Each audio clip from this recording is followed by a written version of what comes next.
Ni le rêve américain, c'est la question qu'on se pose, ou du moins pendant combien de temps devons-nous encore patienter pour de nouveau espérer prendre des vols à destination des États-Unis. Nul ne sait véritablement pourquoi cette décision a été prise, mais les autorités américaines disent stop pour le moment pour des raisons de sécurité limiter l'entrée sur le territoire américain de supposés terroristes. On va en parler. Cette décision, Mamadou Diouf, la principale justification avancée par le président américain pour cette décision interdisant l'entrée de ressortissants de 12 pays, dont 7 Africains sur le sol américain, et la lutte contre le terrorisme, une raison suffisamment valable selon vous?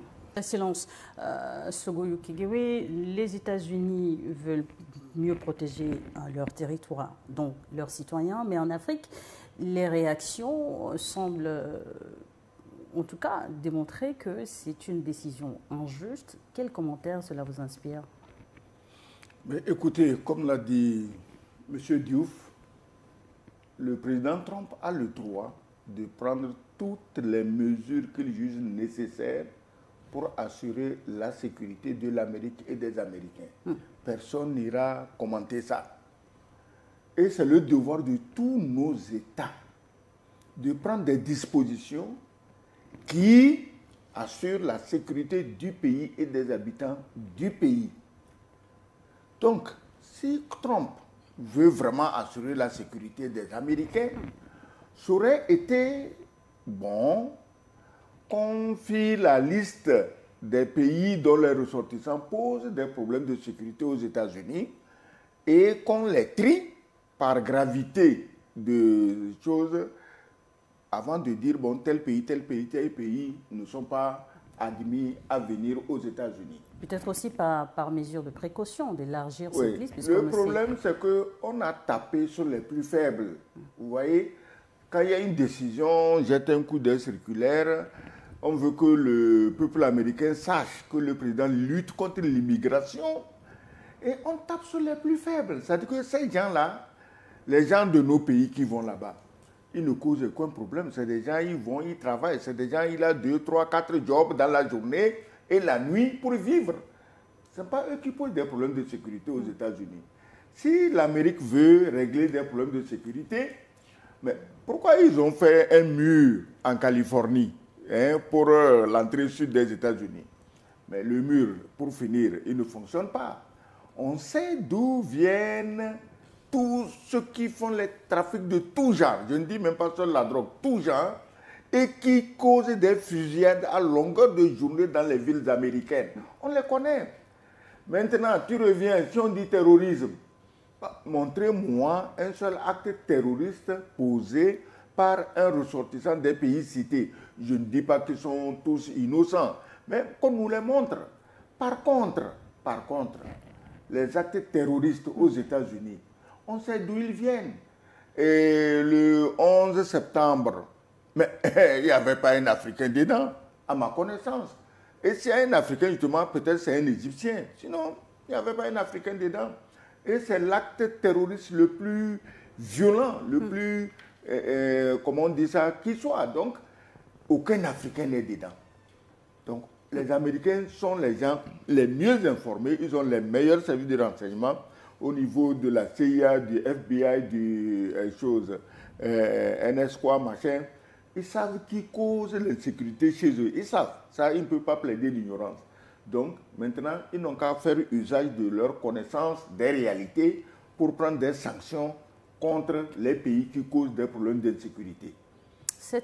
Donc, vous estimez en silence que c'est injuste, ces pays ne méritaient pas de vivre ces sanctions? Ces pays, je crois que vous avez parlé de la Somalie.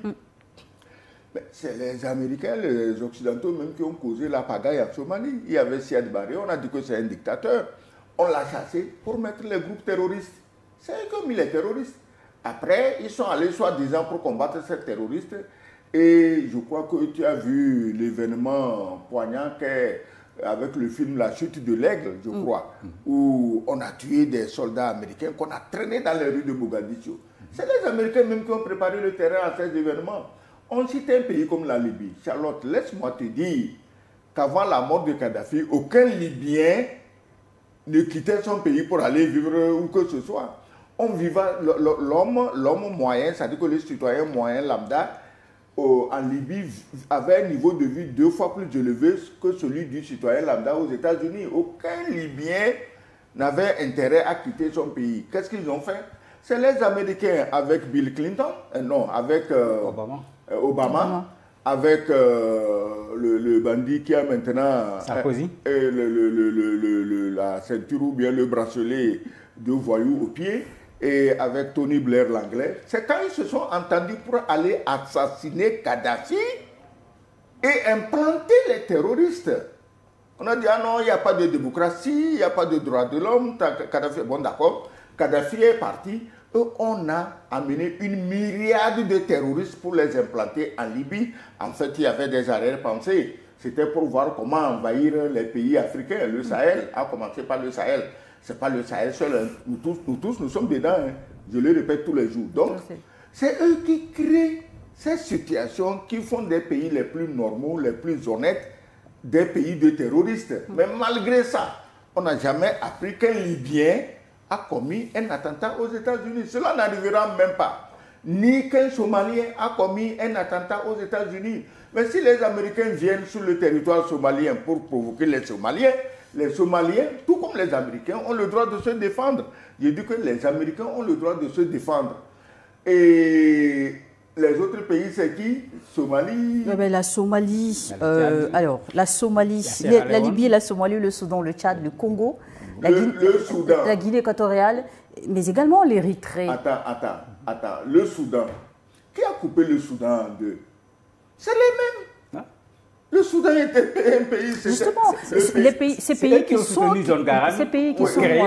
pays sont actuellement en difficulté, où les populations sont prises en otage par les conflits.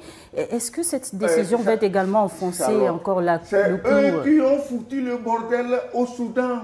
Le Soudan vivait tranquillement. C'était le pays le plus vaste d'Afrique. 2 500 000 km² le Soudan. Ils ont dit non, c'est trop grand, on va couper. Et ils ont coupé. C'est eux qui ont induit les Soudanais en erreur en les divisant en chrétiens au sud et musulmans au nord. Mais ces gens vivaient chrétiens au sud, musulmans au nord depuis des siècles. Ce n'est pas une nouveauté. Que les Soudanais vivent entre chrétiens et musulmans n'était pas une nouveauté. C'est le même schéma qu'ils ont amené au Mali. Ah non, les Touaregs un peu blancs au nord, ce n'est pas la peine de se mêler aux négroïdes du sud, on va couper la Zawad. C'est le même schéma. Et quand ils vont finir de semer la terreur dans ces pays, les ressortissants de ces pays n'ont d'autre choix que de chercher à trouver une meilleure vie ailleurs. Et dans la recherche de la meilleure vie, ils vont jusqu'aux États-Unis. Mais ils ont quand même la discipline de ne jamais faire des attentats là-bas. Je n'ai jamais vu, peut-être je ne vois pas tout, je ne connais pas tout, mais je n'ai jamais eu un cas où un Somalien a fait un attentat, un Libyen a fait un attentat, ou un Somalien ou un Libyen vendait la drogue aux enfants dans les rues devant les écoles aux États-Unis. Ça, je n'ai jamais appris ça. La Guinée équatoriale, tout de même, c'est un pays riche. Ça m'étonnerait qu'un ressortissant de Guinée équatoriale aille aux États-Unis pour faire le travail que font nos frères, le travail très difficile qu'ils font pour vivre. Parce qu'en Guinée équatoriale, il peut mieux vivre l'Érythrée. Mais l'Érythrée, la guerre entre l'Érythrée et l'Éthiopie, ces Américains, ils ne sont pas innocents, ils sont dedans. C'est eux qui créent le désordre partout, qui radicalisent les populations. Et après, ils sont les premiers à crier contre l'insécurité. Mais de toutes les façons, malgré tout ce qu'ils ont fait, aucun ressortissant de ces pays n'a commis un acte terroriste aux États-Unis en mesure de menacer la sécurité intérieure ou même extérieure des États-Unis. Durant ces 100 premiers jours, d'autres intérêts? Mais écoutez, Trump, c'est, comment on appelle, c'est un vendeur ambulant. Hein? C'est l'homme d'affaires de base. C'est un vendeur. Il veut faire des deals, comme il le dit lui-même, c'est le mot qu'il adore, il veut faire des deals. Vous prenez Haïti, dont les malheurs viennent de là où on sait, depuis son histoire. il y a les Français, il y a les Américains eux-mêmes qui ont fait de Haïti leur vache à lait, malgré la misère ambiante. Mais il se fait qu'aujourd'hui, on découvre à Haïti, dans les eaux territoriales ou sur le continent, des réserves immenses de pétrole, de gaz, machin. Bon, comme tu le dis, peut-être on renvoie les Haïtiens pour pouvoir faire pression sur le gouvernement haïtien pour qu'il leur donne cadeau ce qui lui revient. Parce que Haïti a tout donné à ces pays-là. Si Haïti est dans la misère aujourd'hui, ce n'était pas un pays pauvre. C'était un des plus riches, sinon le plus riche, dans les Caraïbes là-bas. Mais les Français ont eu la prouesse, comme ils en ont l'habitude, d'en faire le pays le plus pauvre. Les Américains sont venus ajouter leur louche d'appauvrissement prononcé. Et aujourd'hui, on te dit qu'on chasse les ressortissants haïtiens. Chaque fois qu'il y a un gouvernement à Port-au-Prince, comment il tombe? Le dernier président qu'ils ont assassiné dans son lit, à côté de sa femme, avant qu'on ne se rende compte que la femme elle-même était impliquée dans le coup. Mais qui organise ça? C'est les gens qui ont l'argent. Et ces gens, ils sont où? Ils sont aux États-Unis. Ils sont aux États-Unis. Pourquoi ils ne chassent pas? S'ils chassaient aujourd'hui les chefs des gangs qui ensanglantent Haïti, mais qui sont basés aux États-Unis, tout le monde aurait applaudi. Mais s'il faut chasser le pauvre Haïtien qui a réussi à traverser... Les réfugiés. Réfugiés pour pouvoir trouver à manger, moi je crois que c'est pitoyable, mais peut-être, comme on le dit, c'est pour obtenir quelque chose en échange. Parce que tous les pays qu'on a cités, la Libye, la Somalie, le Soudan, l'Érythrée, la Guinée équatoriale. Ces pays ont des richesses énormes. À défaut d'aller les massacrer jusqu'au dernier, comme ils sont en train de tuer les Ukrainiens jusqu'au dernier, à défaut d'aller les massacrer jusqu'au dernier, on trouve une formule pour les obliger à donner gratuitement leurs richesses. On a fini avec l'Ukraine, hein. Tout le monde voit, nous sommes témoins de comment ces pays-là vivent, sur quoi ils bâtissent leur prospérité, leur richesse, sur la négation de la vie humaine. Mais c'est eux qui, tous les jours, fanfaronnent.